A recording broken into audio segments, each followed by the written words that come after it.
네이버 블로그로 돈 벌기 귀찮고 어려울 것 같지만 블로그를 처음 시작한 사람도 3주면 수익화가 가능합니다. 블로그 수익화 방법은 다양한데요. 그 중에서도 초보자도 쉽고 빠르게 시작할 수 있는 블로그 체험단에 대해 알려드리겠습니다.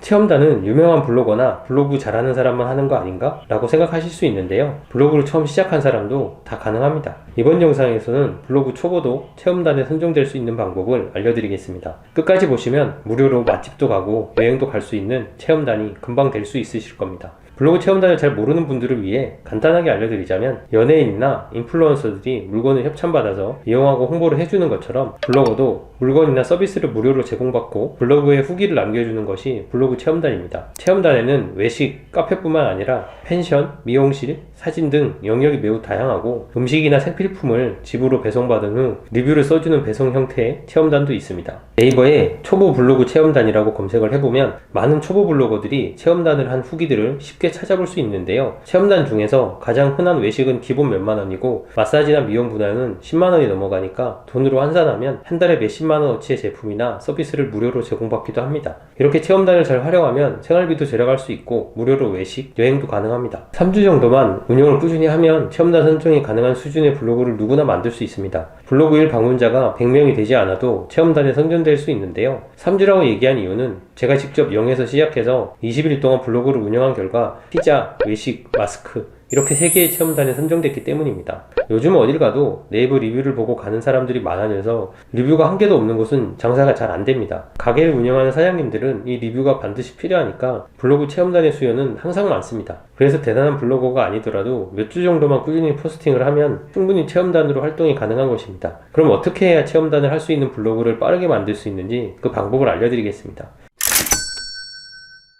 첫 번째는 내 블로그의 큰 주제를 정하는 것입니다. 블로그 알고리즘은 주제를 이것저것 섞어서 올리는 것보다 한 분야에 특화된 블로그를 선호합니다. 그래서 주제를 한두 가지 정도 정해서 포스팅을 해야 내 블로그가 상위 노출되기도 쉽고 체험단 선정에도 유리해집니다. 주제는 내가 체험단을 많이 하고 싶은 분야 위주로 선정하면 좋은데요. 예를 들어 체험단으로 외식이나 음식 협찬을 주로 받고 싶다면 식당, 카페, 음식 관련 글을 쌓아두어야 관련 체험단에 선정될 확률이 높아집니다. 그런데 블로그에 올릴만한 좋은 식당이나 카페를 매일 가는 것이 아니니까 글을 쓸만한 소재가 부족할까봐 걱정되실 텐데요. 근처 분식집도 괜찮고 집에 있는 식품이나 간식 리뷰도 좋고 간단하게 해먹은 요리도 괜찮습니다. 적절한 내용과 내 의견으로 사람들에게 정보를 전달한다면 주변의 모든 것들이 블로그의 컨텐츠가 될 수 있습니다. 두 번째는 사진입니다. 블로그에 올리려면 사진을 잘 찍어야 된다는 부담감이 있을 수 있는데요. 사진에 너무 신경 쓸 필요는 없고 핸드폰 렌즈를 깨끗하게 닦아서 선명하게 사진을 찍어서 올리면 됩니다. 일반적으로 핸드폰으로 평소에 찍는 사진 수준이면 충분합니다. 대신 사진은 한 장만 올리는 것보다는 4-5장 정도 올리는 것이 상위 노출에 유리하니까 글 내용에 맞는 사진을 여러 장 넣어주면 좋습니다. 세 번째는 키워드입니다. 포스팅을 하기 전에 어떤 키워드를 제목과 글에 넣으면 상위 노출이 가능한지를 알아야 하는데요. 예를 들어 내가 일산에서 파스타를 먹었고 이걸 블로그에 올린다고 해봅시다. 보통은 대표적인 키워드 일산 맛집을 글에 넣고 싶어지는데요.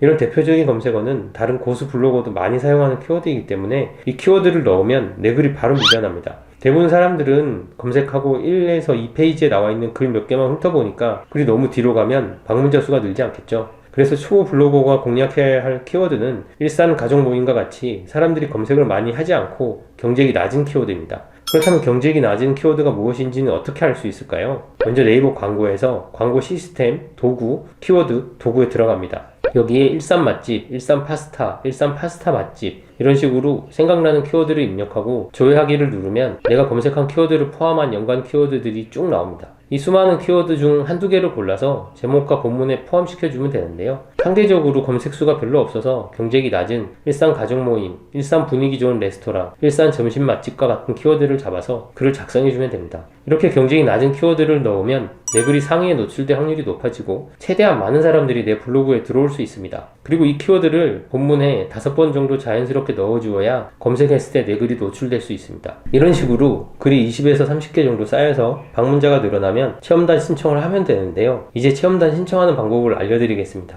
체험단 사이트에 들어간 후 원하는 곳에 신청을 넣으면 됩니다. 쭉 살펴보면 신청자가 많은 것도 있고 적은 것도 있습니다. 신청자가 많은 것들은 초보자가 선정되기가 어려우니까 비교적 경쟁률이 낮은 것부터 신청을 해보시면 됩니다. 또 한 개만 신청하지 마시고 여러 사이트를 살펴보면서 다양하게 신청하면 확률을 높일 수 있습니다. 네이버나 구글에 블로그 체험단이라고 검색하면 사이트가 많이 나오고요. 제가 추천하는 사이트들도 고정 댓글에 링크 걸어두겠습니다. 체험단 선정에는 기준이 없고 초보 블로거도 누구나 신청할 수 있습니다. 처음에는 경쟁률이 낮은 것들 위주로 계속 시도해보면 분명히 블로그 체험단을 금방 할 수 있으실 겁니다. 막상 블로그를 시작하면 누가 내 글을 읽어줄까라는 생각이 들기도 하지만 네이버는 전 국민이 이용하기 때문에 쉽게 방문자를 늘릴 수 있는 곳입니다. 블로그 개설해서 포스팅을 쌓아나간다면 누구나 가능합니다. 일단 시작해보세요. 다음에도 더 유용한 정보 알려드릴 테니까 구독과 좋아요 해주세요. 감사합니다.